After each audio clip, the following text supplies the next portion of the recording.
സതീശ മാടമ്പിത്തമ്പ്രാൻ വേദിയിൽ സംസാരിക്കുമ്പോൾ വേദിക്ക് പുറത്തുള്ളവർ കൈകെട്ടി വായും പൊത്തി പഴയ അടിമകളെ പോലെ ഇരുന്നോളണം.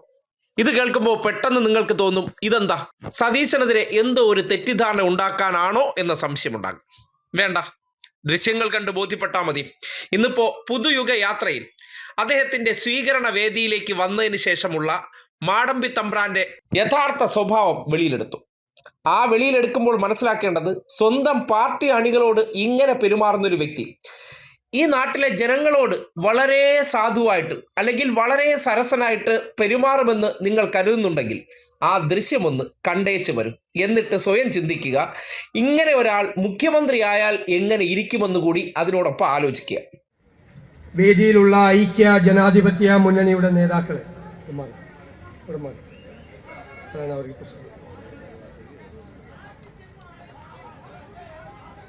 പ്രിയപ്പെട്ട സഹപ്രവർത്തകരായ സുഹൃത്തുക്കളെ,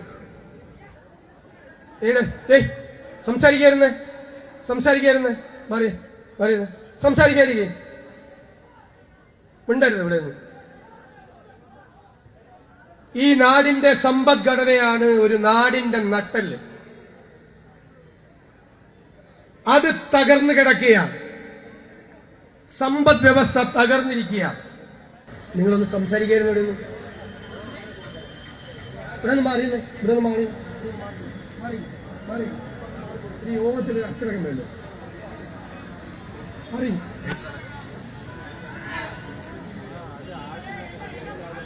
മാറി എല്ലാവരും മാറി. ജീവനക്കാർക്കും പെൻഷൻകാർക്കും അധ്യാപകർക്ക് കൂടി കൊടുക്കാനുള്ളത് 1,00,000 കോടി രൂപയാണ്. ഡാ മിണ്ടാതിരിയടാ എന്നാണ് പറയുന്നത്. പ്രവർത്തകനെ വിളിക്കുന്നത് ഡാ എന്ന്. നല്ല സംസ്കാരം. അത് പിന്നെ തറവാട്ടിപ്പറന്ന സതീശ മേനോന് സാധാരണക്കാരായ മനുഷ്യരെ ഡാ എന്നല്ലാതെ മറ്റെന്ത് വിളിക്കാൻ കഴിയും? അതുകൊണ്ടാണ് സ്വന്തം പരിപാടി കാണാൻ വന്ന പ്രവർത്തകരോട് അദ്ദേഹത്തിന് എന്താ മിണ്ടാതിരുന്നൂടെ, ഒന്ന് കേട്ടൂടെ എന്ന് ചോദിക്കാൻ അദ്ദേഹത്തിന് പറ്റാതെ ഇങ്ങനെ ധിക്കാരവും ധാർഷ്ട്യത്തോടു കൂടി സംസാരിക്കുമ്പോൾ ഇന്ന് എത്ര മാധ്യമങ്ങൾ അത് വലിയ ചർച്ചയാക്കുന്നു. സതീശൻ ആരോടാണ് ആ കൽപ്പന പുറപ്പെടുവിച്ചത്? ആ മനുഷ്യന്റെ അന്തസ്, അഭിമാനം എന്നതൊന്നും ചർച്ച ചെയ്യപ്പെടാതെ പോകുന്നത് എന്തുകൊണ്ടാണ്? മുഖ്യമന്ത്രി പിണറായി വിജയൻ ഏതെങ്കിലും ഒരു വേദിയിൽ സെൽഫിക്ക് സമ്മതിച്ചില്ല. അവരുടെ വീട് തേടി പോകുന്നവർ ഇന്നിപ്പോ സതീശൻ ഈ ചെയ്ത പ്രവർത്തനം കണ്ടിട്ട് അവർക്ക് ഒരു സാധാരണ സംഭവമാണ്,